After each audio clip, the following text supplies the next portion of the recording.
Bien, Buenas, Jonathan, ¿cómo buenas estás? tardes. Y Hola, buenas ya, tardes. ¿cómo Buenas están? tardes, profe. Hola, buenas Bueno, tardes. Buenas tardes. vamos a comenzar la clase de hoy, ¿sí? Si me dan un segundo. Eh, bueno, primero, antes que nada, felicitaciones a todos los que están participando en lo que es la Ecoparty, ¿sí? La clase que viene, sé que hoy, creo que hoy hay algunos que siguen participando. Si quieren les pido un poco que me cuenten cómo les fue a cada uno de los que participaron. No pude estar, pero vi que algunos subieron algo a las redes, así que nada, le agradezco a los que estuvieron compartiendo eso, ¿sí? Eh, Respecto a la participación que tuvo la UNSO y ustedes como profesionales ahí en la ECO. Así que nada, lo felicito a los que estuvieron ayer y a los que estarán hoy dando ahí participación. Muy rápido, muy breve. Si alguno tiene alguna observación que realizar sobre las notas y calificaciones del parcial de la semana pasada, me escribe por mail, ¿sí? Y lo hablamos por mail en la semana, ¿sí? Yo calculo que no va a haber ningún tipo de comentario, queja o algo por el estilo, así que por eso lo simplifico en un correo electrónico, me escriben y lo solucionamos por ahí. En el día de hoy, ¿sí? Nos va a estar acompañando el abogado doctor Jonathan Becausen, ¿no? Jonathan, siempre lo pronuncio mal. Maxi, hola, Sí, hola.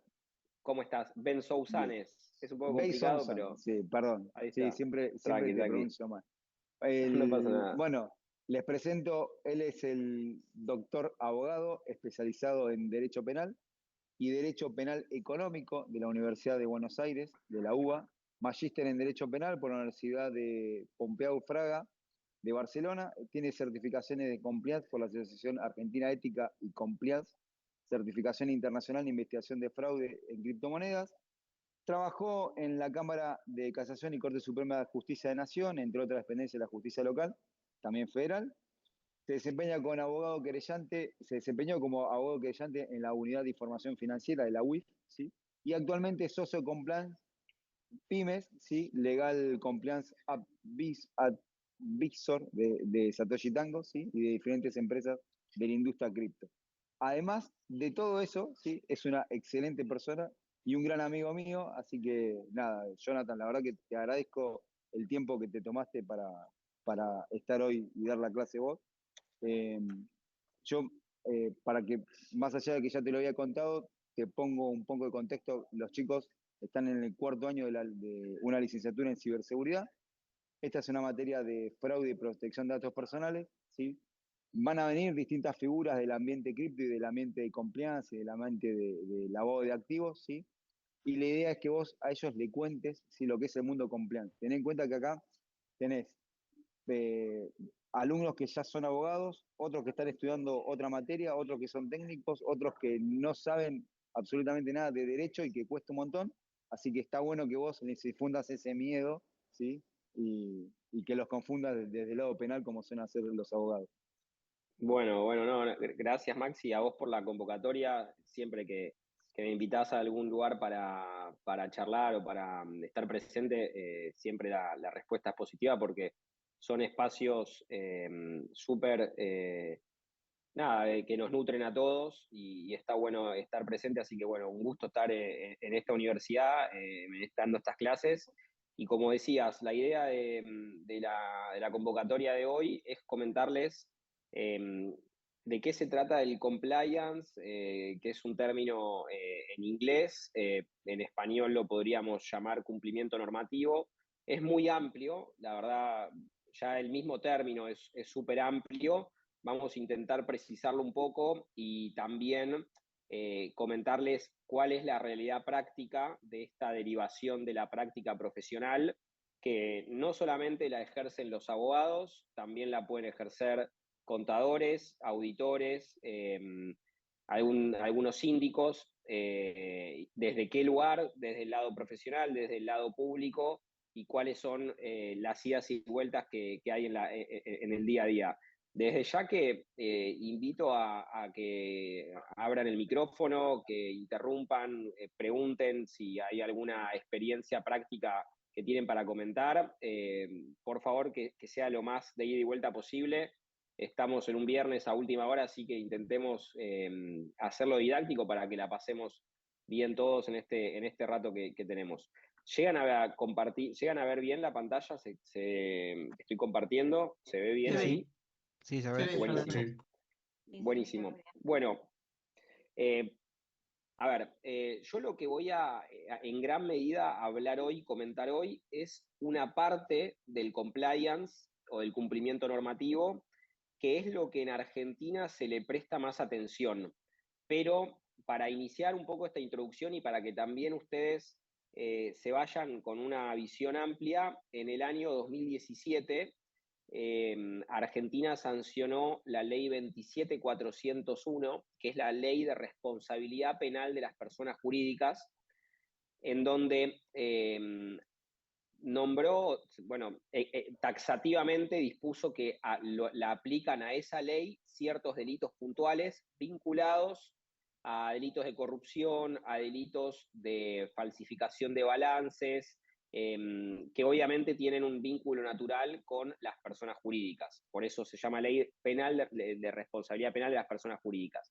En esa norma se introducen mecanismos de prevención y mecanismos de exención de la ley penal para las empresas que de alguna manera u otra están siendo imputadas en alguno de esos delitos, siempre y cuando cumplen con determinados requisitos, y uno de esos requisitos es tener un programa de compliance funcionando correctamente.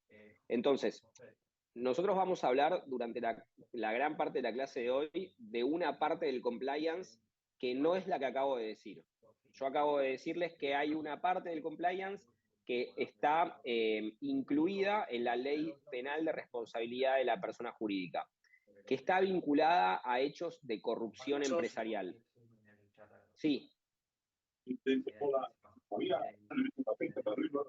Bueno, no sé si hay preguntas, yo voy escuchando comentarios, cualquier cosa, si no doy el pie, vuelvan a preguntar. Esta parte introductoria del compliance se la denomina ética empresarial, ¿no? Compliance vinculada a la ética empresarial o integridad empresarial. Es un poco la contracara, ¿no? Ética e integridad de un lado, como aspecto positivo, corrupción, cohecho, delitos en donde hay funcionarios públicos y empresas vinculadas como la contracara. El compliance en este contexto lo que busca es mitigar este tipo de cuestiones. Pero esto no tiene mucho impacto en la práctica. De hecho, desde el año 2017 a la fecha han pasado, bueno, más de 8 años, y recién este año un tribunal penal ha aplicado esta norma y ha eximido de responsabilidad penal a una empresa por sobornos. Después les cuento un poco el caso, pero lo que les quiero transmitir con esta introducción es que en Argentina tenemos, o en realidad cuando se habla de compliance en Argentina, la gran mayoría de las personas hablan de prevención de lavado de activos, que es un poco lo que vamos a ver en el transcurso de la clase. ¿Hasta acá alguna duda? Yo voy a intentar ir frenándome, preguntando si quedan alguna duda, porque quiero ir avanzando sobre temas que van quedando claros y no quiero arrastrar algún error en la clase. Yo te puedo preguntar algo. Por favor. Tardes, Jonathan. Buenas tardes. A ver si entendí bien. Hay una ley, la 27401, que tiene que ver con la responsabilidad penal de personas jurídicas, ¿no? Pero Sí. después está el tema del compliance, no sé cómo se le llama,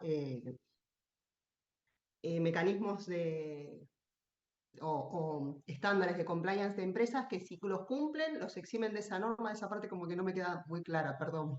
Perfecto. Me encanta que me des la oportunidad de aclararlo, así no les traslado confusiones.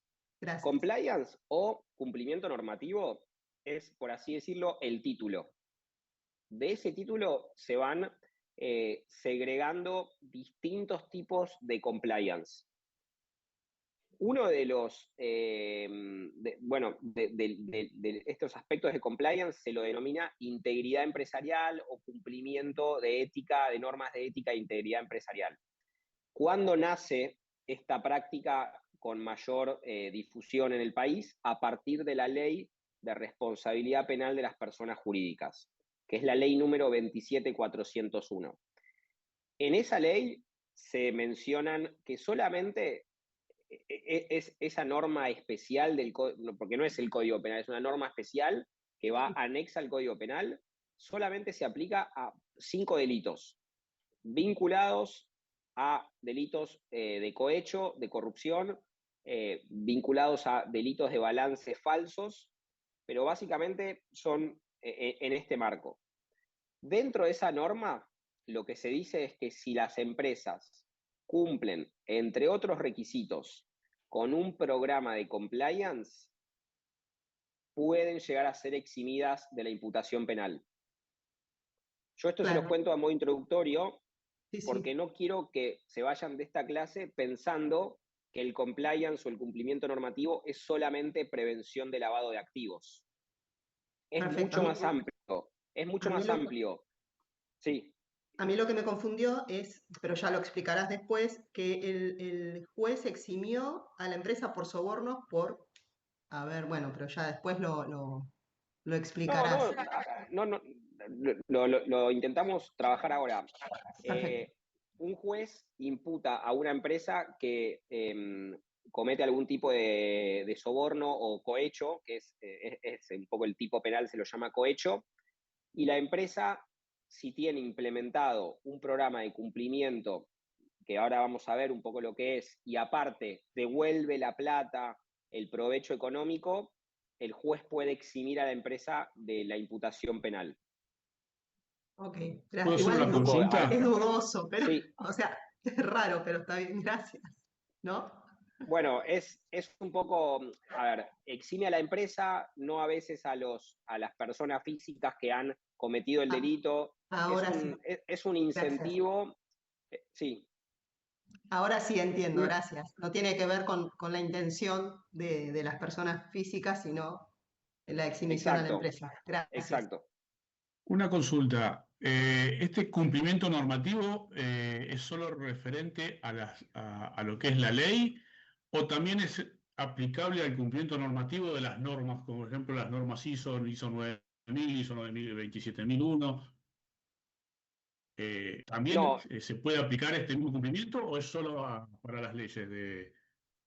las normas que en realidad no son normas, los estándares que vos mencionás son de estándares internacionales de procesos que son certificados por empresas como en este caso ISO, pero lo que importa es el cumplimiento de la normativa, no solo administrativa, que ahora vamos a ver qué es, sino también penal.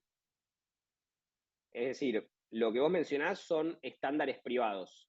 Si vos cumplís con estándares privados y no cumplís con la norma, te pueden imputar algún tipo de sumario o de delito. Ahora vamos a profundizar un poco más. Pero lo que nombrás va por un carril distinto a la norma. Son estándares privados. Gracias.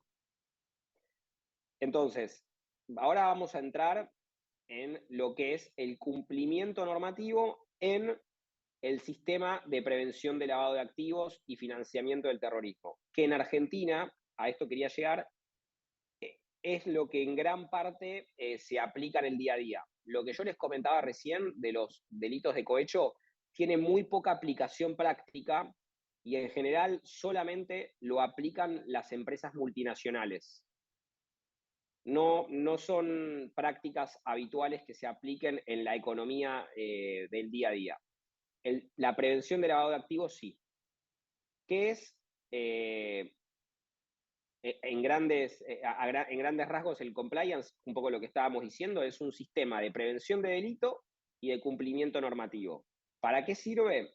Para eximir de responsabilidad penal a las personas jurídicas, esto que venimos comentando, para mitigar riesgos o reducir riesgos, cuáles, ahora vamos a ver, pero a grandes rasgos, riesgos de lavado de activo o riesgos de fraude empresarial, cohecho, evitar sanciones. ¿Por qué? Porque si uno incumple con estas normativas, hay sanciones de índole económicas. Y aparte, como un cuarto ítem, en algunos casos puntuales, cuando, por ejemplo, hay empresas que toman decisiones de venderse o hay empresas que quieren ser adquiridas por otras, tener implementado un programa de cumplimiento fomenta el desarrollo de los negocios, fomenta algún tipo de compras de empresas o de fusiones o adquisiciones empresariales. ¿Alguna vez escucharon hablar de la UIF, por ejemplo? No sé si han escuchado esta institución que tiene bastante renombre en los diarios, en el día a día. ¿Alguno ha escuchado hablar de la Unidad de Información Financiera? Sí, los profes la nombraron clases pasadas. Bien, Sí. bueno, ¿de dónde sale o cuál es el origen de esta institución? El lavado de activos y el financiamiento del terrorismo, y se le agrega ahora en los últimos años otro delito que es la proliferación de armas de destrucción masiva. Estas siglas que ven acá significan armas de destrucción masiva. Son delitos que no tienen un origen y un fin en nuestro territorio nacional. Son delitos de índole transnacional bueno, que tienen a la comunidad internacional bastante preocupada, porque obviamente el hecho de que sucedan en un país y luego los beneficios económicos puedan verse en otro, hace que la comunidad internacional deba enfocar la prevención o el combate de este tipo de situaciones delictivas con un enfoque intergubernamental en donde los estados cooperen entre sí. Desde ese lugar, desde ese fundamento, desde esa idea filosófica, un poco filosófica y un poco jurídica, es donde se crea una organización internacional que se llama GAFI. El GAFI son siglas de Grupo de Acción Financiera Internacional, que si lo queremos ver con una analogía un poco común, es una especie de la Organización de las Naciones Unidas, de la ONU, de organismos de países que buscan combatir el lavado de activos. Siempre que digo lavado de activos, también entiéndase financiamiento del terrorismo y proliferación de armas de destrucción masiva. ¿Ustedes han repasado un poco lo que es el delito de lavado de activos? ¿Han visto esto en alguna clase o no han tenido la oportunidad todavía? Por arriba sí, o sea, nunca en profundidad. Sí, cuanto mucho un poco de detalle de cripto, pero no más que eso para trazar. ¿Alguno quiere comentarme qué entendió de lo que es el delito de lavado de activos? ¿O qué le han comentado? ¿Qué les ha quedado de esa explicación? No, a ver, lo que explicaron es el tema del lavado de activos y cómo desvían fondos hacia criptomonedas, y de criptomonedas lo van diversificando a otro tipo de monedas, hasta que en un momento lo pueden hacer cash, mandando el efectivo no sé, a Western Union o a empresas de ese tipo. Perfecto. Ahí vos lo que estás describiendo muy bien es una tipología o un tipo particular de lavado de activos. Pero Bueno, el eso delito de es lo que lavado de nos activos... ¿Cómo, perdón? Que eso es más o menos lo que nos explicaron sobre el Perfecto, lavado de perfecto. activos, o sea, hacer plata que no figura en facturaciones, hacerla aparecer de alguna forma. A ver, Bueno, se me ocurre un está ejemplo, pero es diciendo... medio político, o sea, no voy a Comentalo. entrar en debate. O Bueno, sea, a ver, tener un hotel... quedémonos con lo que dijiste recién. Y ahora vamos a lo del hotel, pero quedémonos con lo que dijiste recién, que está muy bueno. Vos hablaste de no facturar o vender sin facturar algunos bienes. Eso se lo denomina con algunas precisiones, no es tan genérico como voy a decir, pero es evasión impositiva. Estamos todos de acuerdo que lo que dijiste vos recién es evadir impuestos. A veces, en algunas circunstancias, la evasión de impuestos es un delito. Lo que yo quiero transmitirles es, el lavado de activos es un delito en el cual lo cometen las personas físicas o jurídicas que reciben flujos, dinero, bienes provenientes de una fuente ilícita, de una actividad ilícita o de un conocimiento que vienen de alguna fuente ilícita, y luego con ese dinero o activos, porque no necesariamente tiene que ser dinero en efectivo, Lo que se hace es un paso siguiente o la plata lo que se busca es introducir esa fuente ilícita en el sistema financiero dándole un origen de legalidad. Voy a precisarlo un poco más lo que acabo de decir. Vos me dijiste que hay plata proveniente de evasión impositiva, ¿no? Nosotros vendemos camperas, somos una fábrica en el 11 o en Flores que vende camperas, vendemos miles de millones de camperas por día y la mitad de lo que vendemos no lo facturamos. Es decir, no pagamos IVA, no pagamos ganancias, no pagamos ingresos brutos, no pagamos otros impuestos que tenemos que pagar. Hagamos de cuenta que lo único que no pagamos es IVA. Con toda la plata que nos ahorramos o tenemos de no haber abonado impuestos, vamos y compramos, estoy diciendo un ejemplo bastante tirado de las manos, ahora voy a decir otro, pero vamos y compramos criptomonedas, un auto o metemos la plata en un banco y luego con esa plata adquirimos un departamento. Un poco lo que estamos haciendo ahí es lavar dinero o dándole un origen ilícito porque la plata que tenemos producto de la no facturación en general es plata en efectivo, difícilmente esté en el banco, difícilmente a uno le paguen en el banco algo que no factura, y con ese efectivo vamos y compramos un auto y luego ese auto lo vendemos y recibimos la plata producto de la venta del auto en la cuenta del banco. Entonces ahí hay un esquema de varias etapas en donde lo que hicimos fue el dinero en efectivo inicial, lo terminamos transformando en plata en la cuenta de banco, con en el medio una etapa de una adquisición de un auto y una venta de un auto. Un poco es un ejemplo concreto, pero hay otros tipos de lavado de activos. Lo importante es, la definición de lavado de activos es toda fuente económica ilícita que uno tenga conocimiento de que viene de una fuente ilícita, la consecuente introducción al sistema financiero buscando darle apariencia de legalidad. Esta definición está en el Código Penal, en el artículo 303, donde está tipificado el delito de lavado de activos. Ahora bien, Argentina, nuestro país, tiene un sistema nacional de prevención de lavado de activos dividido en dos.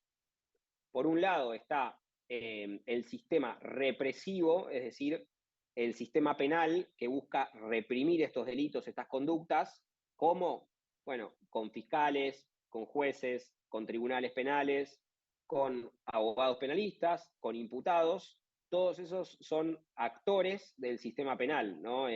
Así como también el sistema penal lo aplican para aquellas personas que cometen asesinatos, delitos de corrupción, todos los delitos del Código Penal que se les ocurra, abusos contra la integridad sexual, física, daños a las personas o a las cosas. También hay un delito que es el de lavado de activos y está reprimido por todo el sistema penal. Hay otro sistema que corre en paralelo, que es el sistema preventivo, que es la prevención. De a poco ahora nos vamos acercando a lo que es compliance, cumplimiento normativo. Este sistema preventivo se engloba o la institución que está encargada de llevar adelante estas políticas de prevención es la UIF, la Unidad de Información Financiera. Que la UIF es un organismo parte de lo que recién hablábamos del GAFI. Todas las UIF del mundo están englobadas o son parte del Grupo de Acción Financiera Internacional. Entonces, lo que quiero es ir bajando de lo más genérico a lo más concreto. Recién decíamos, hay una situación negativa internacional hace muchos años, casi 30, 40 años, que lo que hace es buscar combatir el lavado de activos. ¿Por qué? Porque en los años 70, 80, la comunidad internacional era muy difícil combatir directamente el delito de narcotráfico, el delito de trata de personas, los delitos bueno, sí, delitos de organizaciones criminales graves, porque en general las organizaciones criminales tienen organizada una situación de tipo pirámide, en donde aquellas personas que toman el goce y provecho o los frutos de estos delitos están muy alejadas de la práctica o de las bases, entonces nunca llegan a poder ser imputados, porque rara vez a Pablo Escobar, lo pongo como un ejemplo, pero pónganse ustedes el ejemplo que quieran, lo veían vendiendo droga. Lo más probable es que a la gente que veían vendiendo droga era a las bases, como ustedes saben que funciona lamentablemente en este país, y Pablo Escobar lo que hacía era comprarse casas, viajar, tener autos, etc. Entonces, la comunidad internacional ve que es mejor, para poder atrapar a las partes altas de estas organizaciones criminales, combatir el lavado de activos. ¿Cómo? A través de organismos internacionales. ¿Cuál? El GAFI. Y el GAFI lo que hace es le dice a los países: ustedes tienen que crear instituciones nacionales que desarrollen políticas normativas, no solamente penales, sino administrativas, para combatir el lavado de activos. Hasta ahí vamos medianamente bien, vamos entendiendo de dónde viene todo esto, que tiene un origen hace muchos años. Sí, perfecto, gracias. Buenísimo. La UIF, organismo creado en el año 2001 a partir de una ley, que es la ley 25246, que lo que hace, como recién comentaba, es crear la unidad de información financiera. A la unidad de información financiera le da la facultad de crear resoluciones administrativas. Las resoluciones administrativas lo que hacen es crear el funcionamiento interno de la UIF, y aparte, algo muy importante, la ley también 25246 y las leyes que la actualizan sucesivamente en el tiempo, lo que hacen es crear un actor fundamental que se lo denomina sujeto obligado. Y ahora vamos a entender qué es el sujeto obligado. Voy a ir y venir un poco. Perdón, Jonathan, Sí, tenés sí. una mano levantada. Te comento porque no lo debes Ah, estar viendo. buenísimo. Te súper agradezco que me vayan directamente interviniendo, porque yo estoy viendo la diapositiva y no Ok, veo. ok. Soy yo. Sí, me Así imaginé. que, Jonathan, ¿qué tal? ¿Cómo estás? Voy a bajar la Mariano, mano entonces. directamente, gracias por la mano levantada, pero tómense el atrevimiento de hablar directamente, interrumpir, porque no veo las manos. Bueno, antes que nada te quería consultar a ver qué opinás vos de tu punto de vista, por ejemplo, esta situación, por ejemplo, de Spert, que fue candidato, que ahora se bajó, que el tipo aduce haber recibido $200.000 de un nene, de un supuesto narco. Ahora, ¿eso calza como un delito desde el punto de vista de lo que la UIF tendría que investigar? O sea, pues si vos recibís $200.000 sin una contraprestación de un servicio, decís en realidad no, esa plata me llegó, no podés de alguna manera demostrar de dónde vino, y además de alguna manera también tenés un tipo que dice: yo viajé en avión con costos muy altos sin demostrar. ¿Eso calza de alguna manera siendo un diputado o un tipo que de alguna manera fue partícipe de una campaña presidencial y tenés que demostrar dónde sale la plata para una campaña presidencial? ¿Como un delito o es otro? O sea, será un delito pero no marcado dentro de lo que va a investigar la UIF. ¿Cómo lo ves vos? Mirá, a ver, en primer lugar, la UIF O sea, te toma lo digo porque yo, por ejemplo, cuando me compré mi casa, Sí, o sea, como yo trabajaba en la gestión pública, tuve que obviamente mostrar el origen de fondos para hacer la bien, justificación, justamente para que no, como sujeto obligado, tuve que mostrar el origen de fondos de dónde saqué la plata. bien. A ver, intentemos, no te digo transgiversar, pero ir cortando un poco en etapas el ejemplo que acabas de dar para explicarlo un poco de una manera más, no sé si la palabra es sencilla, concreta, porque en una frase dijiste un montón de situaciones que capaz son bastante amplias. supongamos que esto es verdad, porque se está investigando, todavía no hay una resolución ni inicial, ni te digo de instrucción, ni de, obviamente, ni un tribunal, ni menos de Cámara de Casación, de que el exdiputado que mencionaste recibía plata proveniente de actividades vinculadas a narcotráfico. Y con ese dinero, él fue y se compró una propiedad. Olvidémonos de la situación política. Después, ahora volvemos. Definitivamente es un caso puntual, digo, de que puede pasar cualquiera, digo, no es solamente partidismo, sino que digo, a mí me pasó cuando me compré una casa, justamente tuve que decir el origen de fondo de dónde venía, para justificarlo. Por eso te pregunto el caso, digo, conocido el caso. Perfecto. Bueno, vamos a este caso que igual está muy vinculado con lo que estaba por empezar a explicar. Va y se compra una propiedad. Y él sospecha conocimientos bastante importantes de que la persona que le está dando el dinero no es un profesional, no conoce dónde trabaja, no tiene una actividad lícita declarada en el tiempo, no es el dueño de una fábrica de ropa, no es el dueño de una fábrica de muebles, no es el dueño de la fábrica que a ustedes se les ocurra, no es un abogado, contador, las profesiones que se les ocurra, no es programador, no es nada que él sepa ni que lo conozca en el tiempo, lo vio hace 2 días y de repente va y le da 300, 400, 500 mil dólares y con eso me doy vuelta y me compro un departamento o obviamente me pide que haga algún favor, en este caso político, y ahí en el medio intervienen un montón de actores. Voy a usar tu pregunta para volver a lo que estaba por explicar.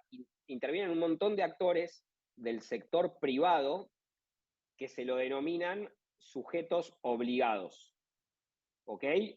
Esos sujetos obligados en el ejemplo que acabamos de decir son el banco, que recibe la plata, el escribano, que escritura la propiedad.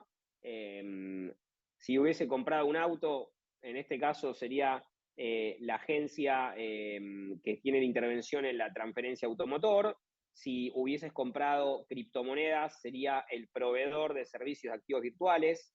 Si hubiese sido un casino, sería la empresa de juego de azar, y así puedo ir nombrando un montón de sujetos obligados, que en realidad los sujetos obligados no son más que actividades de la economía del día a día, de la economía nacional, que por su intervención o por su lugar en la economía tienen un acercamiento con actividades posibles de lavado de activos previas. No digo que el banco sea un esquema de lavado de activos, sino que como tiene cuentas de banco, puede recibir fondos que pueden llegar a provenir de esquemas de lavado de activos. Entonces, el Estado lo que dice ahí es, yo me paro en el medio como Estado, creo la UIF y le digo hacia ciertas actividades económicas, yo necesito que ustedes me ayuden. ¿A qué? A prevenir el lavado de activos. ¿Cómo? Cumpliendo normativas que yo a través de resoluciones administrativas, ¿por qué siempre hago el foco en administrativas? Porque la UIF no emana disposiciones o normas de carácter penal, es decir, con una pena de prisión. Para eso está el sistema represivo, que es el que hablamos hace un ratito, que de eso se encargan los jueces y los fiscales. Nosotros como UIF nos encargamos de cuestiones administrativas. Y si ustedes no cumplen con las resoluciones administrativas, yo como organismo del Estado tengo la posibilidad de supervisarlos, estoy acá en el cuadro, en la parte central, supervisarlos e iniciarles sumarios. Ahora vamos a volver un poco hacia ahí. Pero donde estamos ahora es en la etapa ¿Puedo hacer inicial. una consulta? Sí, obvio. Estaba en la filmina anterior, decía sector privado y los sujetos obligados del sector público. O sea, Los sí o sujetos sí, obligados, sí. Para un sector, para el privado, sí o sí tiene que haber un sujeto obligado del sector público. No. Esto quedó, disculpa, este título quedó de arriba, esto debería estar solamente acá. Así que no le des bola a este título que dice sujetos obligados del sector público. Los sujetos obligados del sector público son los que ven en la diapositiva que estoy mostrando ahora, y los sujetos obligados del sector privado son los que están desde entidades financieras hacia empresas que venden arte o joyas o juegos de azar en esta lista. Como verán, los sujetos obligados fueron creándose en el tiempo a medida que las actividades económicas se iban actualizando. Fíjate que los PESAP son proveedores de servicios de activos virtuales, son empresas que venden activos virtuales. En el año 2001 no existía ni el Bitcoin. Entonces, obviamente no había un sector de sujeto obligado privado que sean empresas que vendan activos virtuales. Recién los proveedores de servicios de activos virtuales se incorporaron como sujetos obligados a la UIF el año pasado, en el año 2024, a través de la sanción de la ley 27739. Importante esto, que les quede, yo quiero que algunas cosas puntuales les queden bien en claro. Los sujetos obligados solamente se pueden crear por ley. No se pueden crear por una resolución administrativa de la UIF. Lo que se crea por una resolución administrativa de la UIF es establecer las obligaciones que tienen los sujetos obligados creados previamente por ley. ¿Te puedo hacer una pregunta? Sí. Puede ser, no sé, por ahí estoy confundida, pero en los supermercados o de repente algún comercio, cuando vos te excedes de un monto, también tienen que informar. ¿Esto tiene que ver con esto mismo? No, es una normativa de la FIP, de ARC. Pero es también prevención y cruce de financiero. Quizá viene por la misma rama. No sé, por eso pregunto. Ahora lo vamos a conversar a lo largo de las diapositivas, pero está preguntas en el momento que las tengan, porque está muy bien, vamos y venimos. A mí me gusta más ir y venir en la explicación que tener un orden lógico, aunque a veces parezca un poco confuso, pero... de hecho, acá tenés la parte de comercio, así que es probable que sí. Ahí quiero un poco lo que dijo Rob, también quería agregar, también si compras un pasaje en avión, si lo compras en efectivo, también tenés que justamente informarlo, pero eso en realidad está relacionado con el PNR, que es el Personal Name Records, que de alguna manera ya directamente se informa y también está asociado con el lavado de activos. O sea, si yo voy y compro un pasaje de avión en efectivo para otra persona, bueno, ahí genera también una sospecha, pero eso ya está relacionado con un marco regulatorio que es el PNR. Gracias. A ver, vamos a responder igual a tu pregunta del supermercado y quién reporta a quién. Mi pregunta venía más que nada a los montos, ¿sí? Bien. Determinada cantidad de montos. En Argentina hay muchos mecanismos de información que fluyen del privado hacia el Estado. Lo que se está intentando hacer, o por lo menos lo que se transmite desde el gobierno, desde lo que uno ve y lee en las resoluciones y en las explicaciones, es armonizar un poco todo este sistema de reportería cruzada que hacen todas las empresas hacia distintos organismos en algo más ordenado. En este caso, el ejemplo que vos mencionaste es un reporte que se hace hacia AFIP. Yo lo que hoy, o por lo menos lo que vamos a hablar en este rato, son reportes que se hacen a la UIF. ¿Quiénes los hacen a la UIF? Los sujetos obligados. El supermercado no es un sujeto obligado a reportar a la UIF. No. Me queda más que claro. Gracias. En este caso es un contribuyente que tiene por su actividad particular algunos reportes que tiene que hacer a la AFIP o ARCA. Jonathan, volviendo a lo de sujeto obligado, dijiste que los sujetos obligados salen por ley la designación, ¿no? Tanto para el sector público como para el privado, para ambos. Exacto, sí, para el sector público como para el privado, exacto. De hecho, el año pasado, lo que se hizo con relación al sector automotor fue, por medio de la ley que mencioné recientemente, quitar a los concesionarios, es decir, del listado del sector privado, lo quitaron y solamente mantuvieron, porque ya estaba, a los registros de la propiedad automotor para reportar. Un poco lo que buscan es que no se superpongan o que no haya una duplicidad de trabajo innecesario. Lo que sucedió ahí fue que ACARA, que es la Asociación de Concesionarios, estuvo empujando durante mucho tiempo esta situación, transmitiéndole al gobierno que toda la normativa WIF, porque esto lo vamos a repasar a lo largo de la clase, la normativa WIF hacia el sector privado es una normativa muy pesada que le cae con un montón de carga administrativa hacia distintas empresas o sectores que no están acostumbrados, que no tienen los recursos y que de repente tienen que empezar a pagarle abogados, contadores, personal administrativo para que cumpla con una carga regulatoria muy intensa, cuando en este caso lo podría hacer el registro de la propiedad automotor. Eso fue un poco lo que durante muchos años insistió ACARA y logró, a través de diálogo con este gobierno, de que las concesionarias no sean sujetos obligados de la UIF. Volviendo un poco al principio. Disculpa, yo también tengo una consulta. Sí. Vos primero habías dicho que los supermercados solo informaban a la AFIP por normativa propia de la AFIP o de ARCA. Acá en el sector, el sujeto obligado, que es ARCA y AFIP, tiene que informar a la UIF a pedido de la UIF nada más. Si le hace una solicitud o tiene que informar siempre.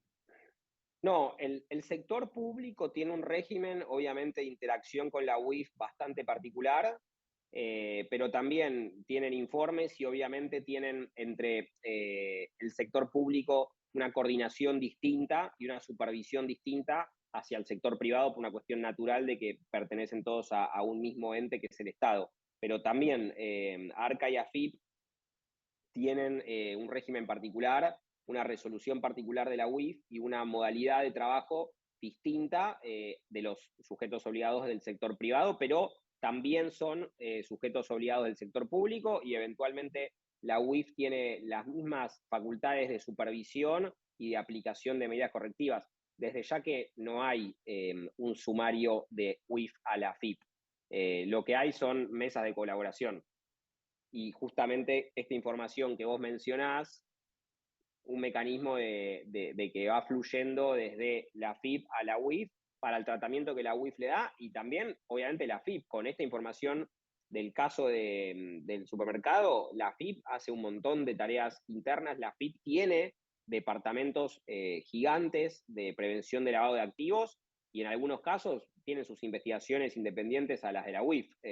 Lo que busca la FIP solamente es detectar que el contribuyente está evadiendo. La UIF tiene un rol un poco más amplio, que es la prevención de lavado de activos, pero son organismos y delitos que conviven a veces en los mismos hechos y en muchos casos trabajan en conjunto. Entonces, bien, yo tengo una consulta también. Sí. Voy a un caso puntual, por ejemplo, con los brokers. ¿Los brokers informan directamente a la UIF? Me imagino que sí. Los brokers son, perdón, para precisarlo, son las ALICs.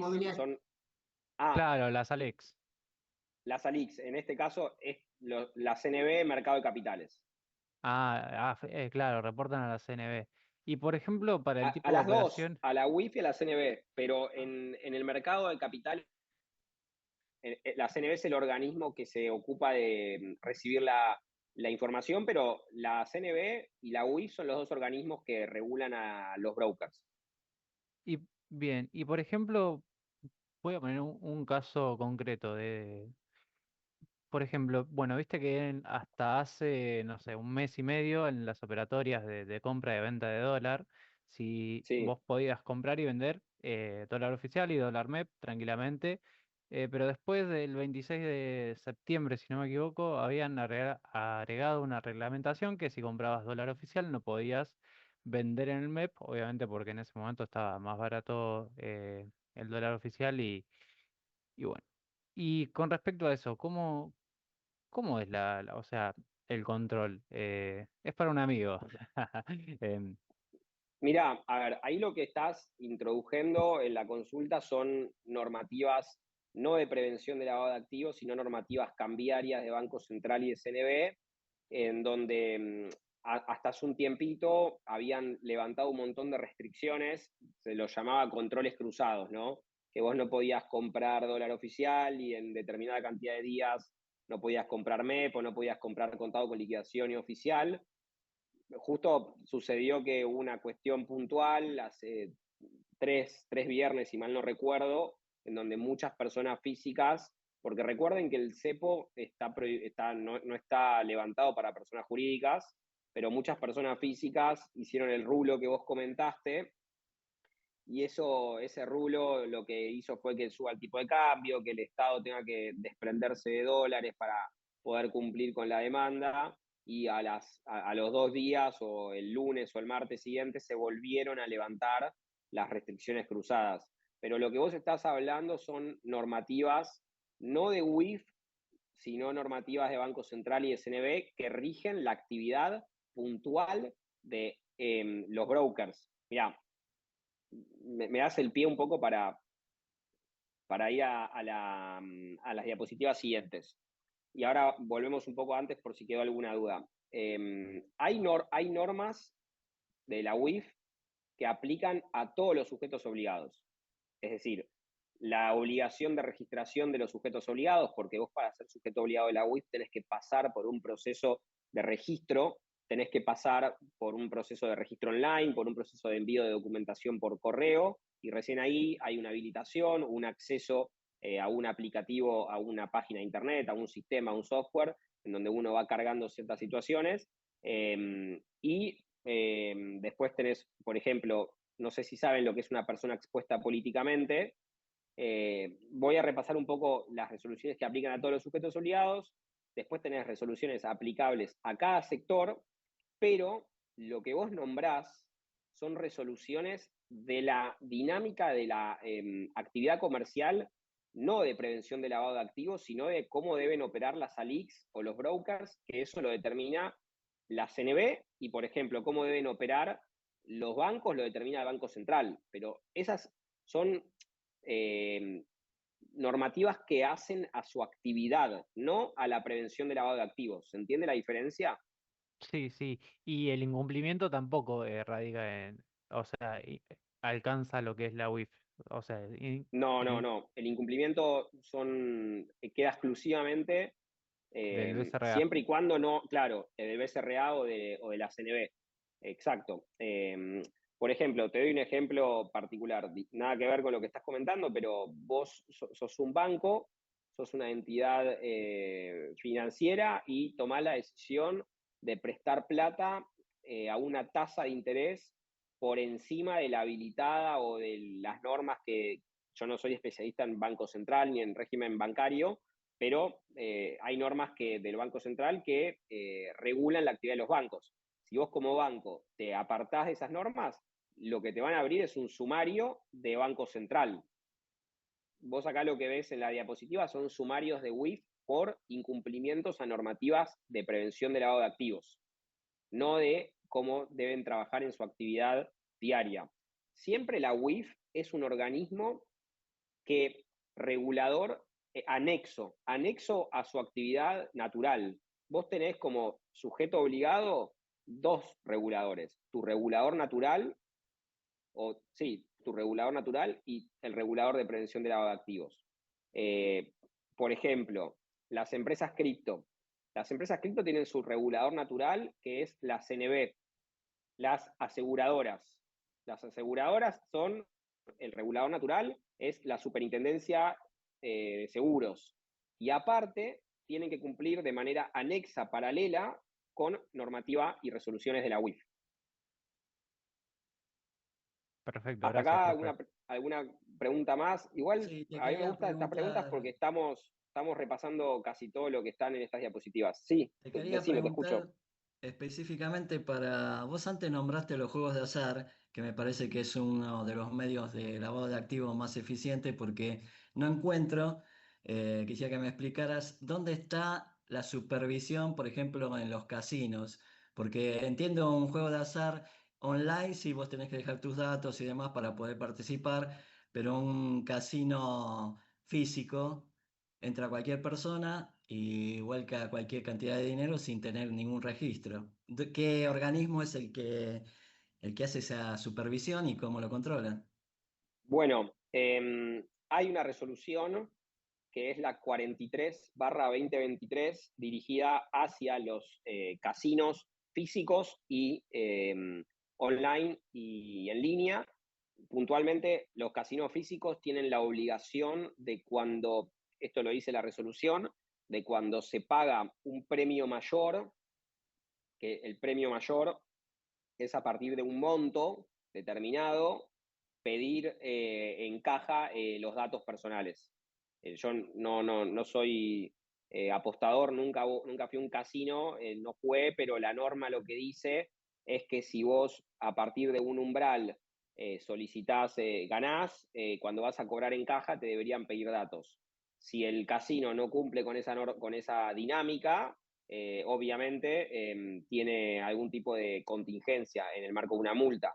Después, por ejemplo, si hay distintas modalidades y tipologías de lavado de activos en el casino. Si vos vas y cambiás fichas, vas a comprar fichas, luego las fichas las cambiás por dinero sin jugar recurrentemente, ¿no? Esto no lo tomes como algo de una vez, son modalidades que tienen que repetirse en el tiempo o operaciones inusuales. Ahí el casino también debería alertar y eventualmente hacer un reporte, que ahora vamos a ver qué es un reporte de operación sospechosa. Pero bueno, respondiendo a tu pregunta, a partir de un monto que vos ganás como apostador, deberían pedirte tus datos personales. Ah, ok, Y en el gracias. caso de casinos virtuales, también a partir de determinadas situaciones, el casino debería solicitarte a través de un correo o de la misma plataforma, debería solicitarte el origen de los fondos con los que operás. ¿Qué significa el origen de los fondos? Recibo de sueldo, algún tipo de monotributo, facturación, certificación de ingresos. Bueno, hay un abanico importante de documentos que después los vamos a repasar en profundidad, pero el casino virtual también, más allá de la identificación, voy un segundo me adelanto un poco en la, Igual ahí, en la profe, explicación. los que Sí, tienen que ser más regulados son los casinos que los clientes mismos, calculo, ¿no? no, totalmente. Es que Más el cliente no es regulado, el cliente no es regulado, el regulado es el sujeto el casino. obligado Sí, sí, y el cliente es eventualmente solicitado de algo, que claro. documentación e información. Pero Sí. acá el compañero lo que habló dijo dos cosas muy interesantes para precisar.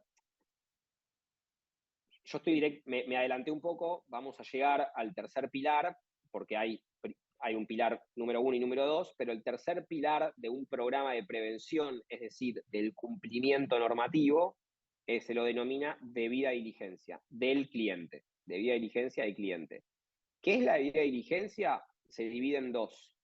Por un lado está la identificación del cliente, es decir, los datos. Esto sucede mucho, me imagino que todos utilizamos hoy en día ya billeteras virtuales, hasta mismo los bancos, las aplicaciones de los bancos, cuando tenemos la cuenta, bueno, nos piden datos personales, onboarding biométrico, eso se lo denomina onboarding o identificación del cliente, en donde el sujeto obligado tiene la obligación por distintas resoluciones aplicables a su sector de pedir datos puntuales y, por ejemplo, de utilizar en mecanismos de onboarding no presenciales, no presencial quiere decir con el celular, técnicas de identificación biométrica. Y aparte, hay una segunda instancia adelante en el tiempo a la identificación del cliente, que es el conocimiento de los fondos con los que opera el cliente. Entonces, en el ejemplo del casino, cuando vos hablas de la identificación, hablas de la obtención del dato del nombre y apellido.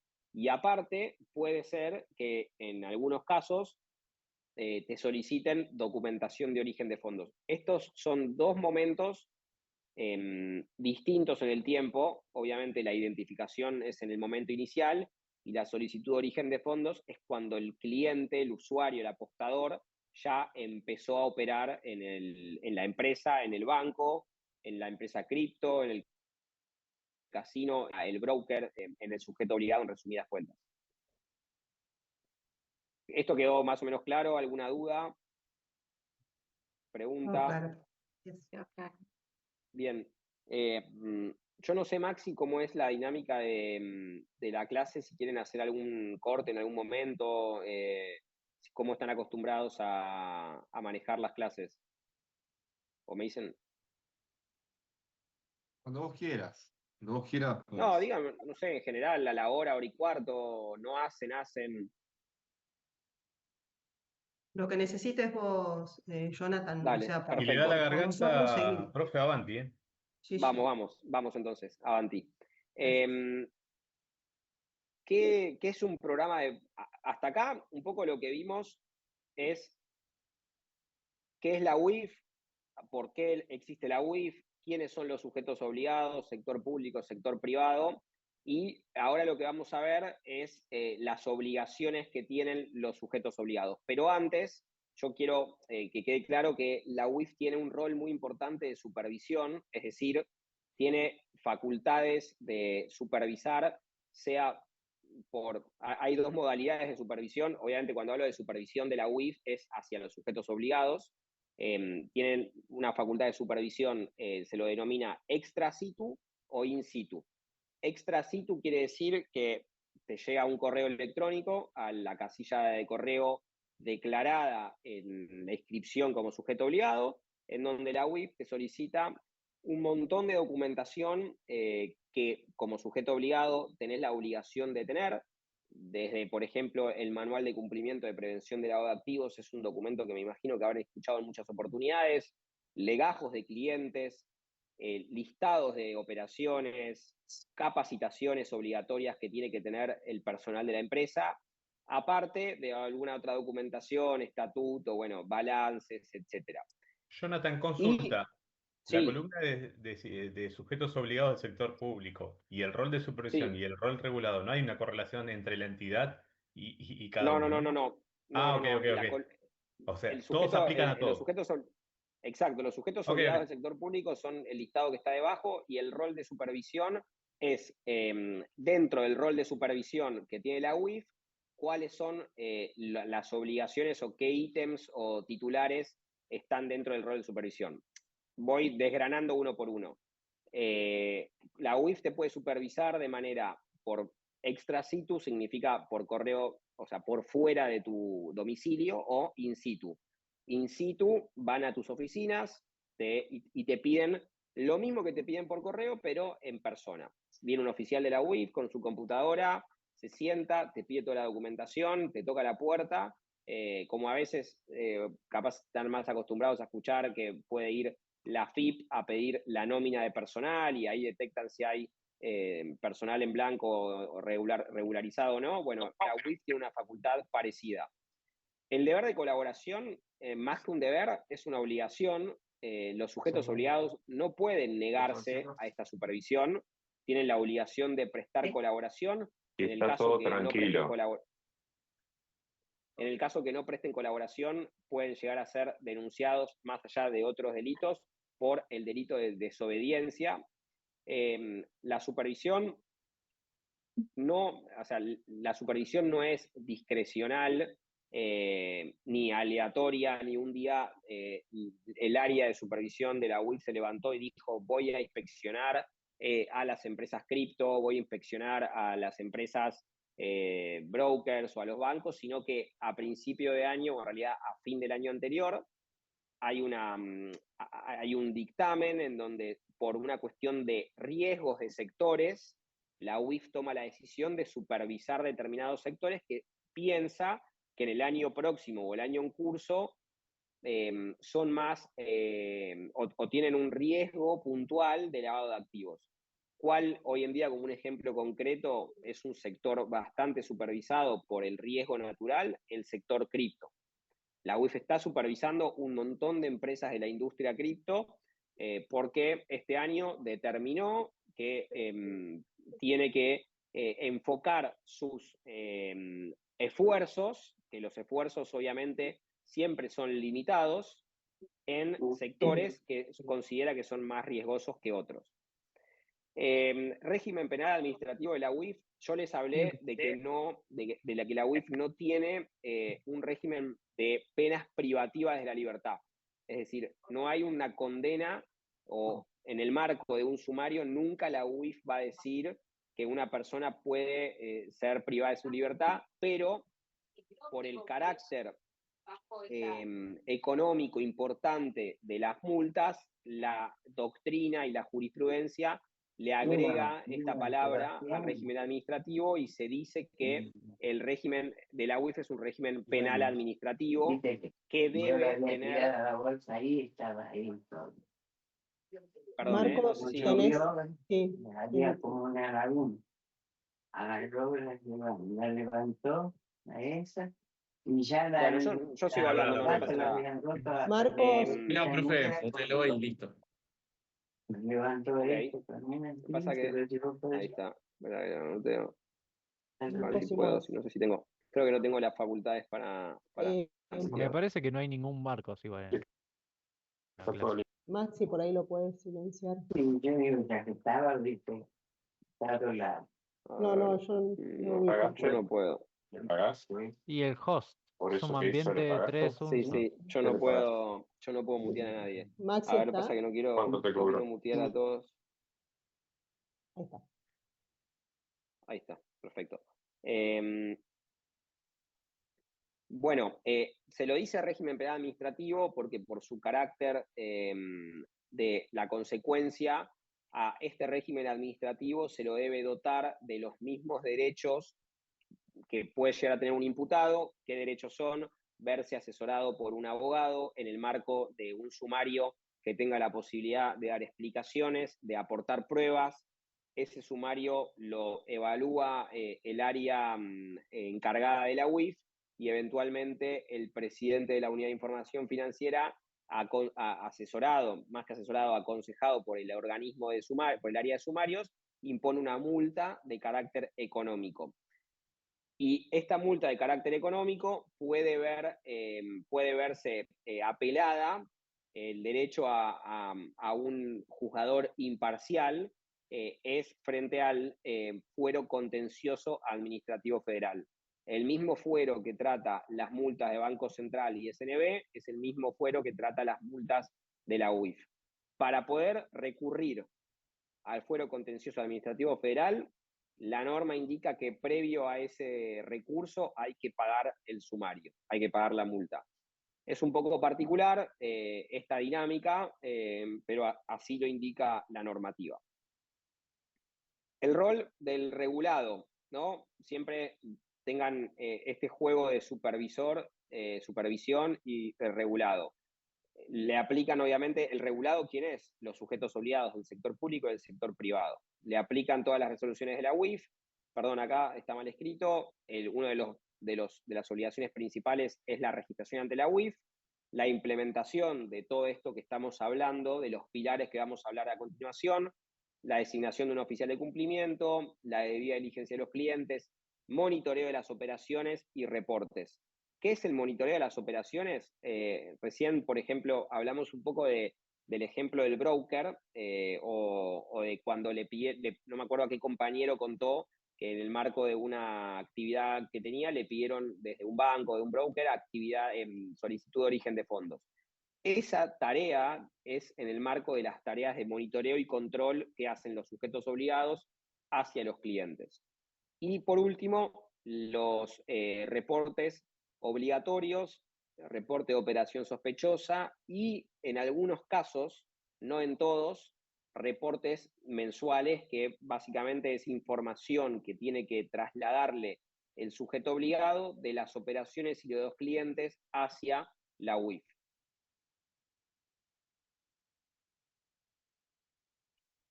Recién mencioné el rol de regulado, implementar un sistema de prevención de lavado de activos. ¿Cómo se implementa un sistema de prevención de lavado de activos? A través de 4 pilares, o por lo menos a mí me gusta siempre dividirlo en estos 4 pilares. El primer pilar es gestionar los riesgos que tiene tu actividad.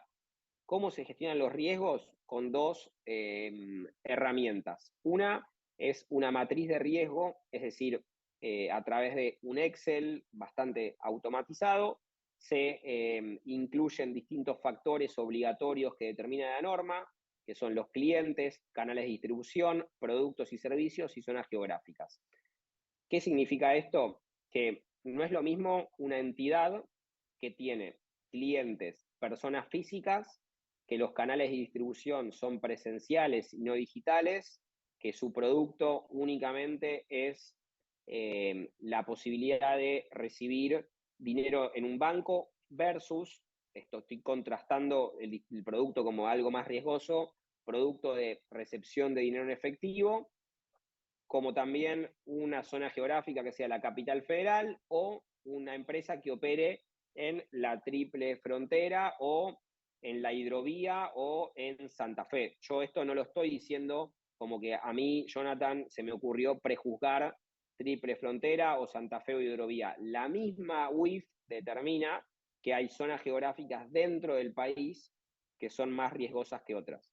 Entonces, las empresas tienen, para poder gestionar adecuadamente su riesgo, saber cuáles son.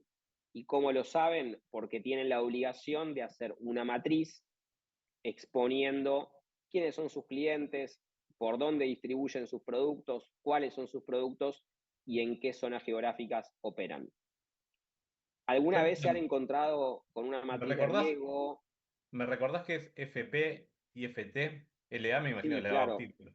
LA, lavado de activos, financiamiento del terrorismo, proliferación de armas de destrucción masiva. Ok. El lavado de activos y el financiamiento del terrorismo son un poco la contracara de una actividad similar pero opuesta. ¿A qué voy con esto?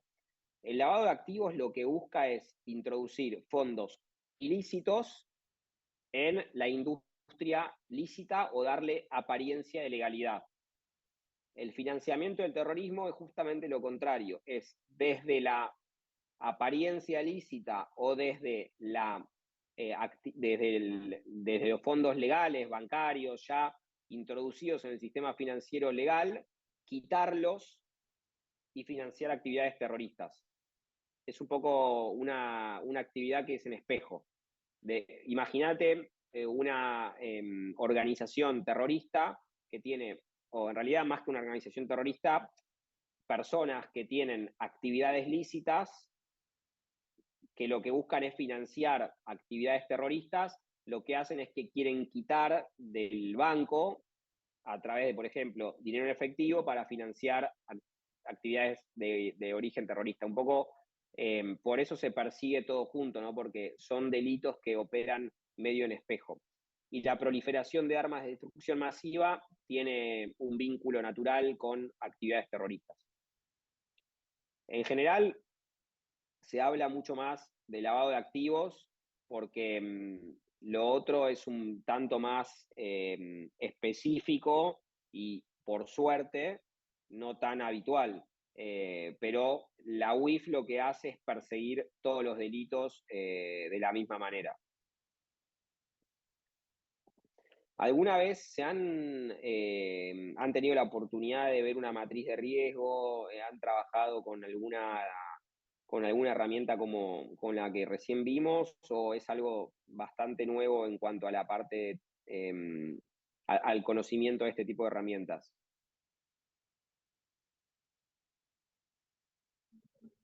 En matriz de riesgo hicimos, pero más enfocado a A ciberseguridad. Bueno, claro, sí, lo que veíamos es que había una parte de riesgo legal, pero no la vimos con detenimiento.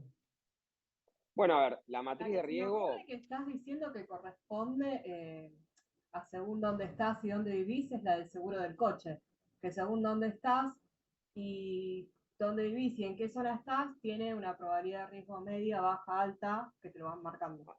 la que se A ver, totalmente. La matriz de riesgo no es algo natural, perdón, no es algo propio del compliance. Es una herramienta que dependiendo la actividad económica se utiliza para determinadas cuestiones. El ejemplo del auto cabe perfecto, el ejemplo de ciberseguridad también. Lo que busca la matriz de riesgo en cuanto a compliance es segmentar carteras de clientes, implementar mecanismos de monitoreo dependiendo del perfil de riesgo de los clientes y hacer más efectivo el proceso de monitoreo. En este caso, estamos hablando de una matriz de riesgo cliente. La matriz de riesgo cliente lo que busca es segmentar en 3 tipos de riesgo. Perdón, a veces me escucho y sé que repito mucho las mismas palabras seguidas, pero es un poco la terminología que tenemos en esta industria. Lo que busca es segmentar a los clientes en 3 tipos de riesgo: bajo, medio y alto. ¿Cómo los segmenta? Con los factores que vimos anteriormente, pero aplicados a lo que es una persona jurídica o física: dónde vive, qué actividad económica tiene, cuál es el origen de los fondos con los que opera, cuál es el volumen que opera, la nacionalidad, dónde vive dentro del país, qué tipo de productos utiliza y cuáles son los canales de distribución. No es lo mismo, o sea, para un sujeto obligado hay distintos tipos de clientes dependiendo de todos estos factores. Y dependiendo el riesgo que se le asigna al cliente en un momento inicial, es decir, en el onboarding, se hacen distintas actividades de diligencia. A los clientes de riesgo bajo, el sujeto obligado debe actualizar su legajo cada 5 años, a los clientes de riesgo medio cada 3 y a los clientes de riesgo alto una vez por año. ¿Alguna vez le han preguntado, más allá de los ejemplos que comentaron los compañeros, a alguna institución financiera o bancaria si puede acompañar origen de fondos o un recibo de sueldo? O cuando, no sé, operaron algún tipo de producto puntual como depositar dólares o depositar la Yo plata compré para dólares comprar el otro día, compré dólares y el banco me mandó un mail diciéndome, que te dígame mandó cuál un es el mail. origen. Claro, totalmente. Ya. ¿No habías comprado anteriormente? No había comprado anteriormente, no. No había comprado en el Bueno, Banco Nación y me mandaron un mail diciéndome, dígame de dónde sacó la plata. ahí lo que pasó, ustedes imagínense todos estos controles con mucha tecnología, ¿no? Y más en bancos e instituciones financieras importantes. Vos en tu banco hay un back office, ustedes mucho mejor que yo, porque sé que vienen de esta maestría o de esta certificación, saben de ciberseguridad, saben lo que es un back office, y cada uno en el banco tiene un legajo, y cuando toca un botón de un producto, al banco se le enciende una alarma. Acá lo que pasó fue que vos operaste un producto, un servicio, que es la compra de dólares que nunca habías activado, lo activaste, al área de compliance del banco se le encendió una alerta en tu legajo, en el marco de proceso de monitoreo. Vayan viendo cómo vamos mezclando o combinando todas las etapas, y hicieron algo que se llama debida diligencia del cliente, que es, te pidieron a vos, acá ven como todo. A ver, cuando uno estudia este tipo de industria, el compliance o este tipo de cuestiones académicas, son, y lo vemos en un PowerPoint, o yo voy hablando de conceptos, son conceptos que deben estudiarse de manera aislada, pero si entendemos un proceso continuado o continuo, se entiende el motivo. Hay una explicación teórica, pero en la práctica hay un seguimiento que tiene sentido, ¿no? Este tipo de conceptos teóricos. Eso es un poco lo que yo denomino pilar de herramienta de gestión de riesgos. ¿Cuáles son las 2 herramientas? La matriz de riesgo entidad, que no es sobre los clientes, sino sobre la empresa, y luego la matriz de riesgo cliente, que lo que busca es segmentar a los clientes. Te hago una pregunta, Jonathan, porque Sí, normalmente nosotros cuando trabajamos en la gestión de riesgos, las matrices que trabajamos tienen 2 puntos claves, que son la probabilidad de impacto y la ocurrencia. Y en base a perfecto. eso trabajás. Entonces, acá, digo, ¿cuál es la probabilidad de ocurrencia y el impacto de la probabilidad de ocurrencia que yo compre dólares, o sea, porque sería, bueno, ok, ¿cuál es la probabilidad que esta persona que nunca compró dólares haga una compra de dólares? Bueno, mirá, si nunca hizo, probablemente sea baja la probabilidad de ocurrencia. Ahora, el impacto que tendría acá, ¿cómo sería? Y después hay que ver, No, pero acá no aplica, me parece, ese concepto, porque nosotros el no, riesgo generalmente trabajamos así. probabilidad de impacto y riesgo residual aplica más en la matriz de riesgo entidad que en la de cliente. Ok. Porque lo que busca la matriz de riesgo entidad es justamente entender los factores de riesgo, cuál es la probabilidad y la ocurrencia de ese factor de riesgo y eventualmente el riesgo residual, cómo lo mitigás. Ejemplo. Claro, exacto. Ahí está, el riesgo residual está ahí. Ese es el punto. Eso Ejemplo, está claro, claro. pero no Yo está en la de tengo. cliente. Exacto, ejemplo. Vamos a un ejemplo un poco más concreto. En la matriz de riesgo entidad, yo tengo que opero zona geográfica porque tengo el onboarding, o sea, no tengo ninguna limitación. Es más, pongo mucha actividad de marketing, pongo cartelería, pongo de todo en Formosa, en Misiones, en la Triple Frontera. Me gusta la zona para hacer marketing y quiero captar clientes de ahí. Entonces, la zona, en el factor de riesgo zona geográfica, la probabilidad de ocurrencia y el impacto en cuanto a la zona geográfica de riesgo va a ser muy alta. ¿Ok? ¿Cómo mitigo el riesgo residual?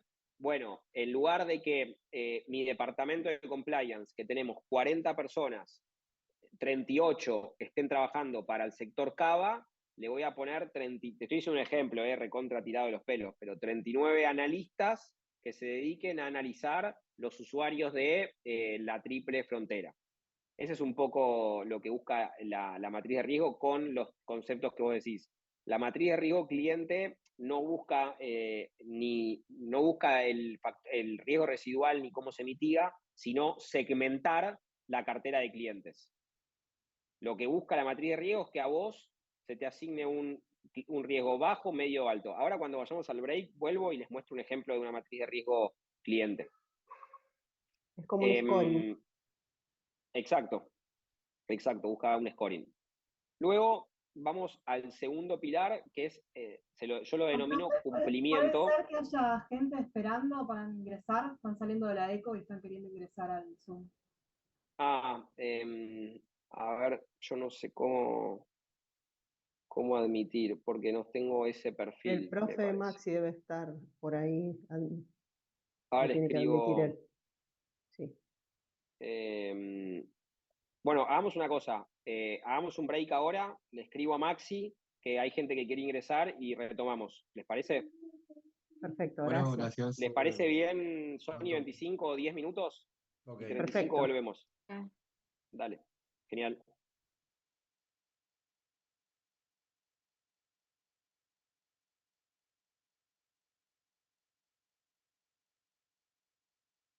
¿Cómo vienen por ahí? Estamos.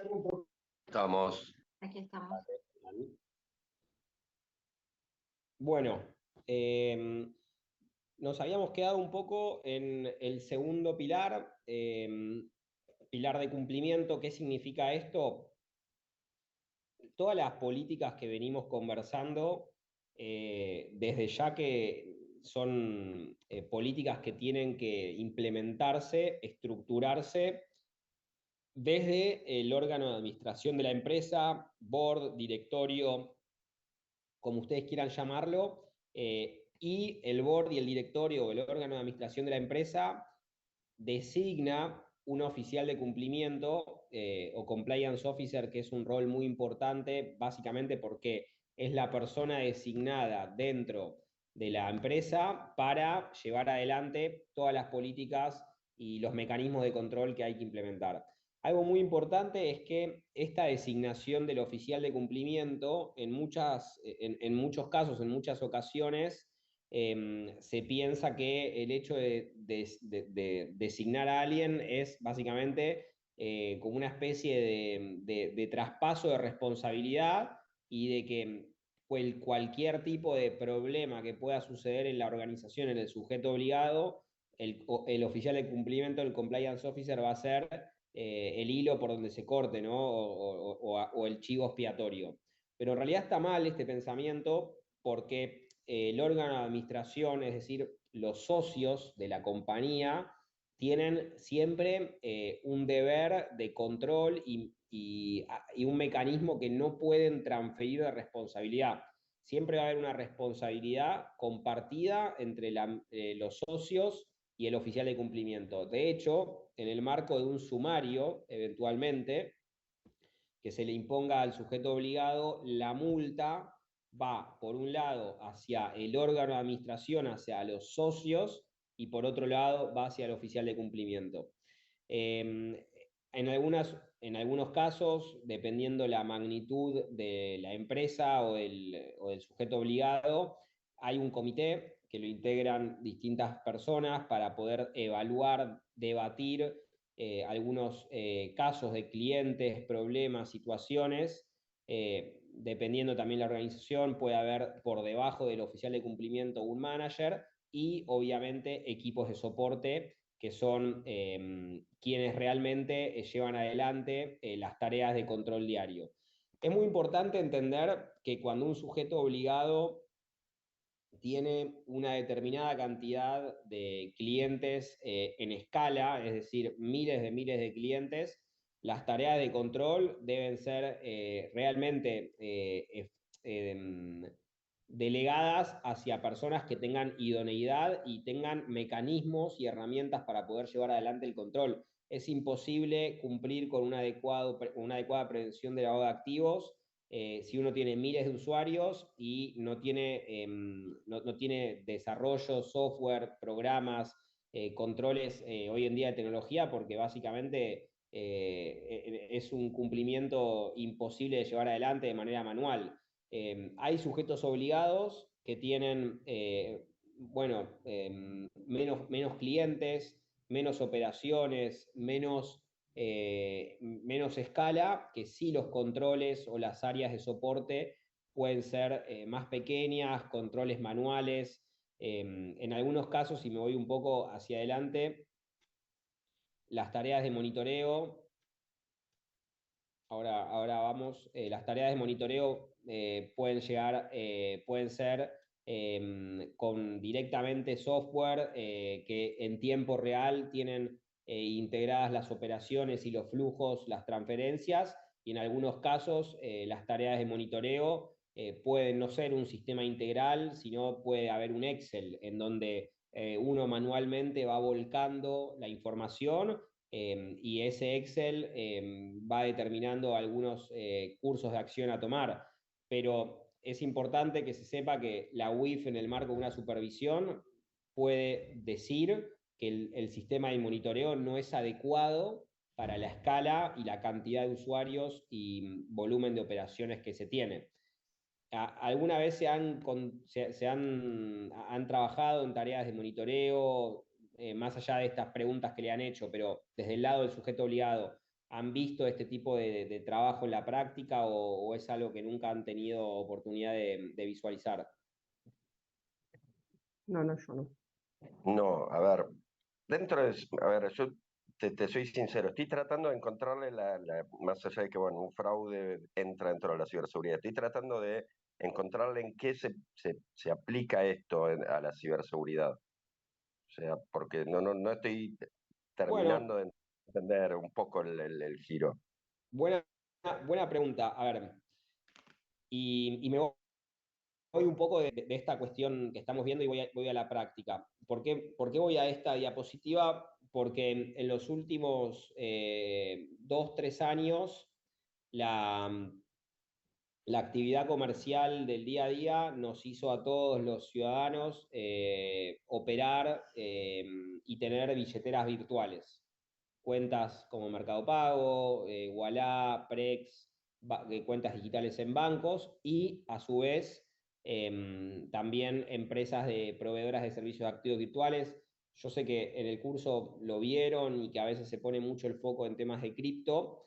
Y lo importante es que hoy en día sabemos que nuestra actividad económica gira en torno al celular. básicamente. Compramos con el celular, interactuamos con el celular, pagamos con el celular, y eso también fue visto por la UIF, por el GAFI. Recuerden que yo dije al principio de la clase que hay un organismo internacional que es el GAFI, que nuclea las UIF, que se comunica con las UIF y que obliga a que las UIF digan por medio, las UIF y los estados, por medio de leyes, qué nuevas actividades económicas pasan a ser sujetos obligados.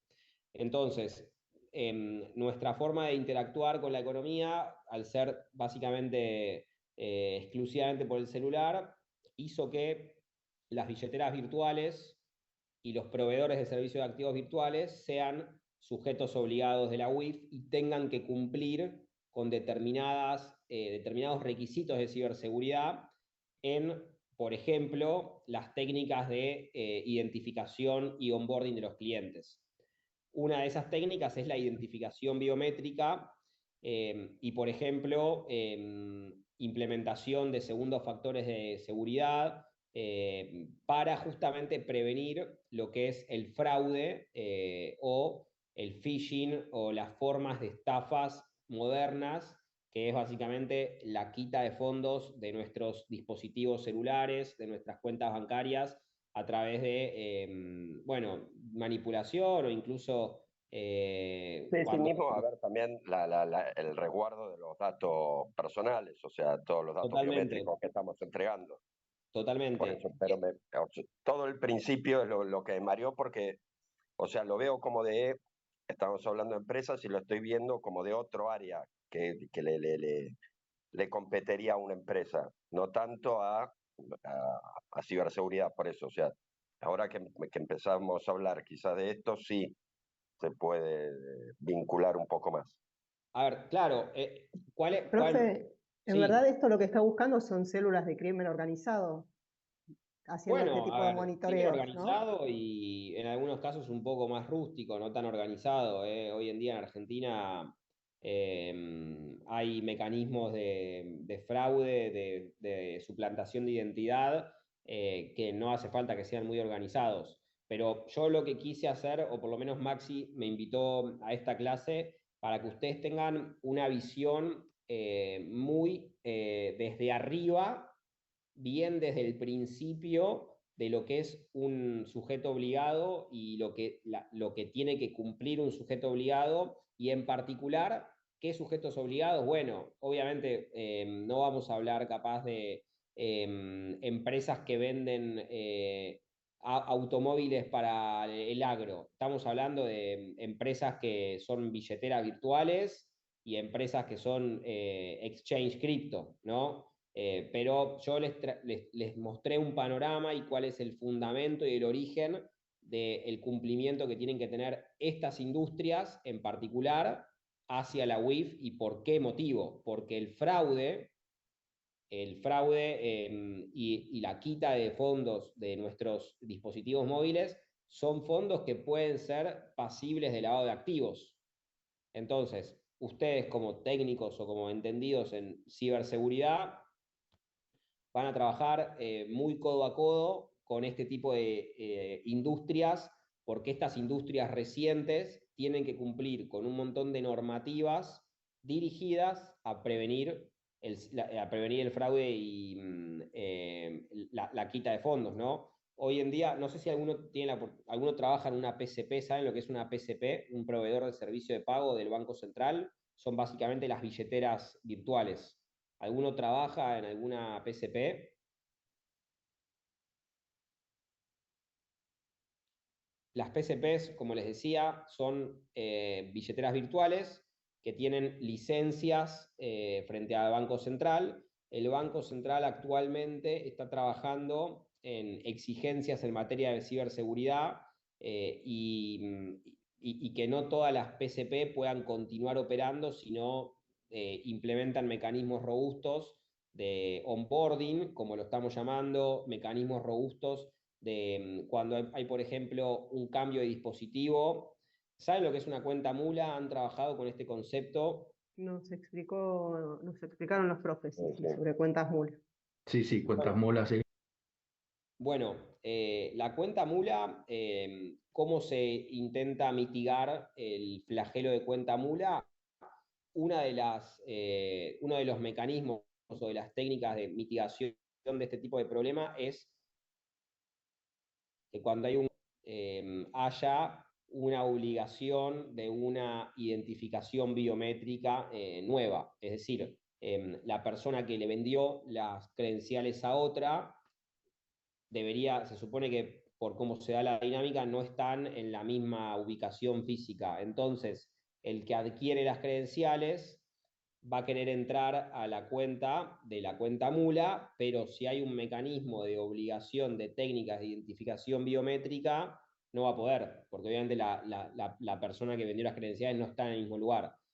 Todas estas cuestiones y estas obligaciones de a poco están viéndose en las normas. Todavía no hay una obligación de cuando hay un cambio de dispositivo de exigir una identificación biométrica nueva, pero sí, por ejemplo, en la normativa UIF, que está dirigida hacia las empresas cripto, dentro de las técnicas de onboarding hay una obligación de identificación biométrica. Es decir, todas las empresas proveedoras de activos virtuales tienen que tener como obligación la técnica de identificación biométrica. Y estas obligaciones están dentro de las obligaciones de WIF. Por eso un poco yo empecé de forma muy genérica y a poco vamos bajando, pero el sentido de esta clase es entender qué es la UIF y qué obligaciones imparte hacia los sujetos obligados, y obviamente hacia los sujetos obligados ustedes tienen más vínculo por sus actividades comerciales o laborales. Profe, te hago una pregunta. Sí. Acá estamos viendo en Argentina puntualmente, ¿no? Dos de nuestras compañeras dieron una charla sobre algo que es un tema que nos introdujo Maxi Méndez, que es la trata de personas, pero no para un destino que tenga que ver con lo sexual, sino como para hacer fraude organizado. Puntualmente el caso de Myanmar, ¿sí? En esos países... No conozco, no conozco ese ejemplo. Ahí está Vero, que es la que dio la charla. En esos países no hay regulación. El GAFI no, como que no, puntualmente no tiene incidencia, evidentemente. No, a ver, quiero cambiar un segundo la diapositiva, pero bueno, en la presentación para mostrarles otra cuestión. Vamos un poco al principio. El GAFI tiene, un segundito, tiene 200 afiliados. De hecho, la organización mundial que más afiliados tiene luego del GAFI es la FIFA. Viene FIFA, GAFI y ONU entre sus miembros, más que afiliados, entre sus miembros. Seguramente Myanmar sea miembro del GAFI. ¿Y cuál es la consecuencia que le impone el GAFI a los países por no cumplir con sus indicaciones, que se lo denomina recomendaciones? Ese es un poco el concepto de cómo se comunica el GAFI con los países miembros a través de recomendaciones que publica y mecanismos de supervisión. El año pasado, no sé si escucharon hablar de que Argentina, nuestro país, fue o estuvo sometida a un mecanismo de control del GAFI. ¿Escucharon en los diarios o en los medios de comunicación que Argentina estaba siendo observada por el GAFI y que si no cumplía iba a ser incluida en una lista gris? ¿Alguno escuchó este tipo de contexto? No, profe. Yo no reparé, profe. No. El año pasado, en marzo más o menos, tuvimos una visita del GAFI. Vinieron personas que trabajan para el GAFI, que hablan determinados idiomas de distintas nacionalidades, y evaluaron al país. ¿En qué lo evaluaron? En si cumplía con las últimas recomendaciones, que ahora voy a explicar cuáles son, pero si Argentina no cumplía con esas recomendaciones, el GAFI tiene determinadas listas como una especie de listas negras, una se llama lista negra y otra se llama lista gris, que dependiendo de los grados de incumplimiento, el país puede ir para el negro o para el gris, y la consecuencia de estar incluido en esas listas negativas es que Argentina no va a poder acceder a beneficios de créditos internacionales, o directamente hay países que no operan con países que están en listas negras o grises. Por ejemplo, si nosotros hubiésemos caído en esa situación y tenemos un comercio abierto exterior estoy diciendo un ejemplo que puede que no sea, pero para que entiendan, con Francia, y Francia no opera con países en listas grises, todas las empresas argentinas que le venden el agro argentino o la agricultura o la ganadería que comercia con Francia, a partir de esta situación no va a poder comerciar más porque por política Francia no puede enviarle fondos a bancas grises o negras. En el caso que cumple capaz no le importa, pero si no cumple con las políticas del Gafi, puede llegar a estar incluida en una lista que luego tenga problemas para tener actividades comerciales. Ese es un poco el perjuicio de que Argentina o cualquier país no cumpla con todo lo que venimos charlando a lo largo de esta clase. Si ponen en Google, para que lo vean de forma gráfica, lista gris Argentina Gafi, les van a salir un montón de noticias del año pasado. Argentina pudo superar la evaluación de manera positiva porque justamente la UIF Argentina tiene todas estas resoluciones y normas administrativas que venimos charlando a lo largo de la clase. Otro concepto importante que quiero que se lleven es el concepto del legajo del cliente. Vieron que estábamos charlando un poco de la segmentación de clientes, los perfiles. El legajo del cliente es el documento más importante que tiene el sujeto obligado de su usuario, en donde ahí en ese documento se vuelca toda la información de los datos de onboarding y también la información que en determinadas circunstancias el sujeto obligado le pide al cliente, como por ejemplo el origen de los fondos. Esta es la forma de confeccionar. Profe, busqué lo que dijiste y sí, Corea del Norte, Myanmar e Irán siguen en la lista negra. Bueno, fíjate los países que están, ¿no? Países bastante complicados. Básicamente, Corea del Norte e Irán, los únicos dos países que están cuasi aislados del mundo.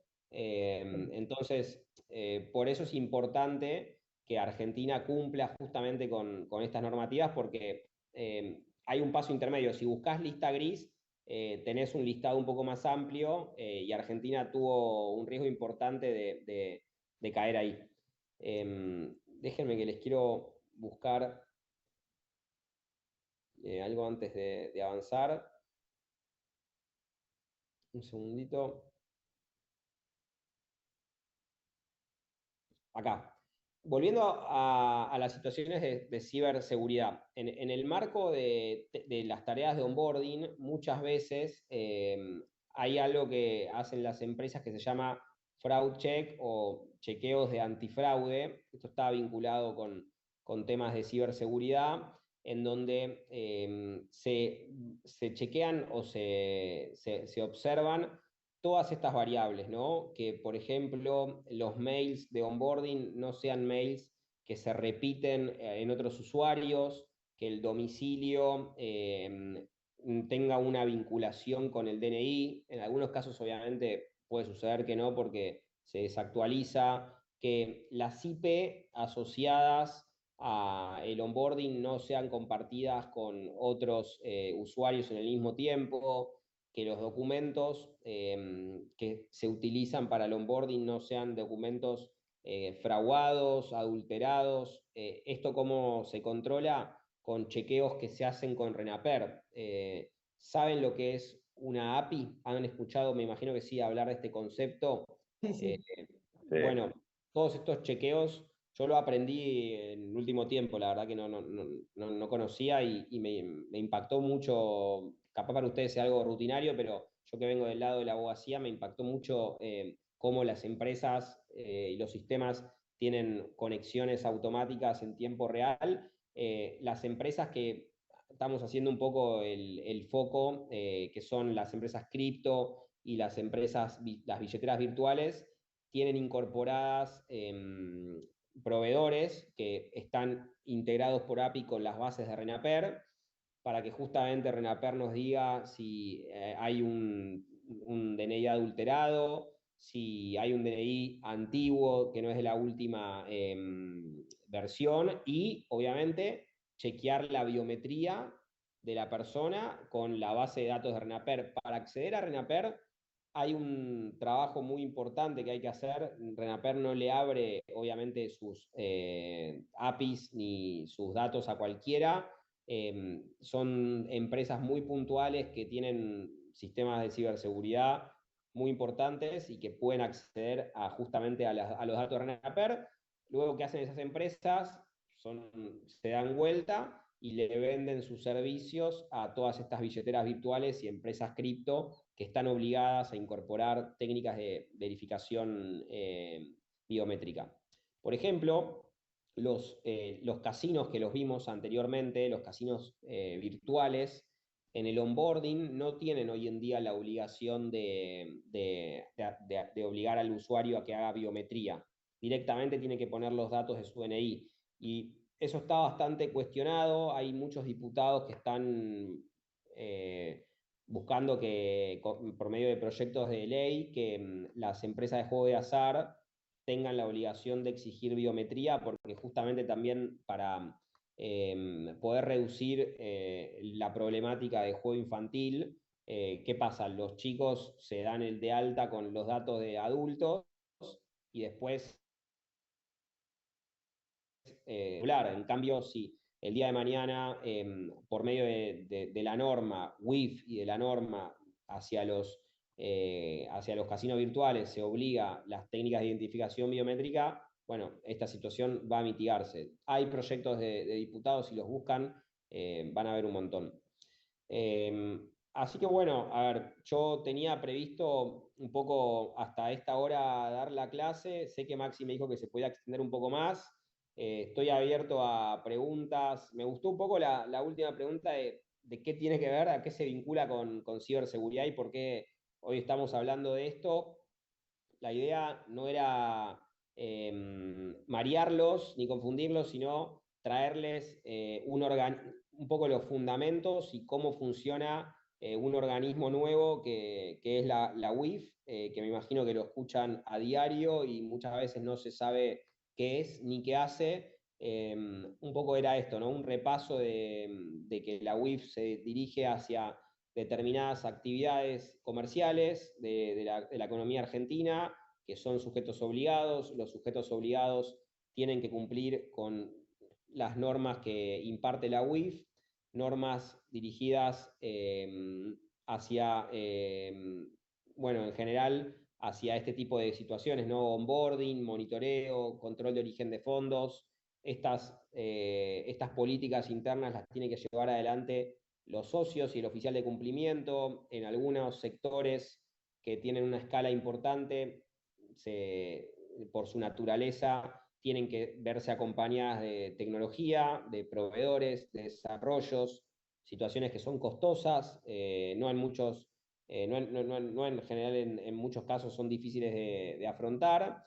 Se pueden considerar como barreras de entrada. Un poco lo que busca la UIF también es que no cualquiera pueda llevar adelante este tipo de actividades, porque si no se controlan bien, el lavado de activos puede fluir de manera bastante más rápida de lo que el Estado quiere. Y si no se cumplen con estas condiciones de políticas y de controles, la UIF puede iniciar sumarios hacia los sujetos obligados, sumarios que derivan en multas hoy en día bastante caras. Si querés dar un poco la idea del curso, obviamente estoy a disposición para el día de mañana si quieren hacer alguna pregunta, si les surge alguna cuestión del trabajo, Maxi les puede compartir mi contacto. Y si quieren algún comentario, alguna pregunta ahora como para cerrar, lo que quieran. Muy claro, muchas gracias. Ah, Sí, mirá, muy claro todo. había una consulta de Cristian Candellas que dice que trabaja en una PCP. La normativa está obligando a usar motores de riesgo y validación biométrica, sí, pero la normativa de Banco Central, no de WIF. Quería aclararlo porque capaz, para que no se lleve mal ahí, si Cristian, si vos analizás la resolución 200/24 de la WIF, vas a ver que no dice nada de biometría, sí Banco Central. Así que bueno, gracias por la aclaración. Así que bueno, nos vemos pronto y estamos en contacto. Muchas gracias. Muchas gracias, Muchas gracias. Muchas gracias, profe. Gracias, profe. Chao, hasta luego. Excelente. Chao, hasta luego, chicos. Hasta el lunes. Buen fin de. Chao. Ah, disculpen, mañana, ¿cómo es que es al final? ¿Qué pasó? ¿Hay clase? ¿No hay clase? ¿Qué onda? Entendería que no mandaron ningún mensaje. No mandaron ningún mail, pero el otro día el profesor dijo que el sábado, pero que viene, pero qué sé yo. No hay Quedamos, bueno. notificación oficial, No hay amiguito. notificación oficial, es verdad, es verdad. Pero Listo, bueno, así que a dormir, descansar, que va a estar lindo el sábado para dormir un rato más. a descansar entonces. Pregunta, chicos, ¿alguno de Chao, ustedes pidió Maxi. Buena constancia? semana. ¿Pidieron constancia ¿Constancia alguno de de qué? ustedes del ¿De qué? examen? Sí, ¿Y la sí, recibiste? sí, después de reclamarla. A los dos pedíle, a Mende y a Ludovico, Sí, a Ludovico, los a dos los- le pedí, pero no me dan bolilla ninguno de los dos. repetilo porque se despifiaron algunas. Dale, gracias. De Buen fin de nada, chicos, buen fin de, bendición. igualmente. Chao. Ya, profe.